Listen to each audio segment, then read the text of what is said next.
अस्सलाम वालेकुम दोस्तों, तकरार ड्रामा जी नेक्स्ट एपिसोड जी धमाकेदार कहानी ॿुधाईंदा हलूं। जगह किस्ताणी ईंदी इन जा अहम राज अहम सीन ॿुधाईंदासीं तव्हांखे। ऐं इहो ॿुधाईंदासीं छा वाकई मीर जी हाणे मतिलबु मंग यानी आशू जी भेण खे वाकई मूंसां अगवा करे वेंदो, या मूंसां वरी आशू खे प्यालो कंदो, या मूंसां पाण प्यालो थी वेंदो, या हू मीर खे जो आहे शादी करणी कान ईंदो। छा नवाब खान ऐं मूंसां जे विच में ठा थी वेंदो, भावल इहो कमु करण में कामयाबु थींदो या न, या वरी दोस्तों सिजावल को विच में वरी नई गेम खेॾंदो। बिल्कुलु दोस्तों वरी वीडियो खे पूरो ॾिसो जीअं तव्हांखे सॼी कहाणी सम्झ में अचे। ऐं थी सघे त उदासी टीवी यूट्यूब चैनल के ज़रूर सब्सक्राइब कंदा, फेसबुक पेज के भी फॉलो लाइक शेयर ज़रूर कंदा।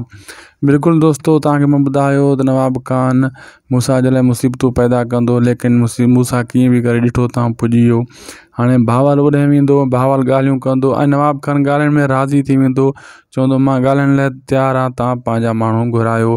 पोइ इहे मीटिंग इन्हनि जी रखी वेंदी, लेकिन जॾहिं मीर वेंदो कांड मतिलबु शादी जी हिकिड़ी दावत ॾियणु दरिया खान खे, त उते मूंसां बि मौजूदु हूंदो ऐं इन्हनि विच में तू में थींदी ऐं मूंसां इहा ई ॻाल्हि कंदो त तुंहिंजी मंगी न हूंदी, तूं शादी कान कंदी, जॾहिं तुंहिंजी कुंवारी गुम थी वेंदी।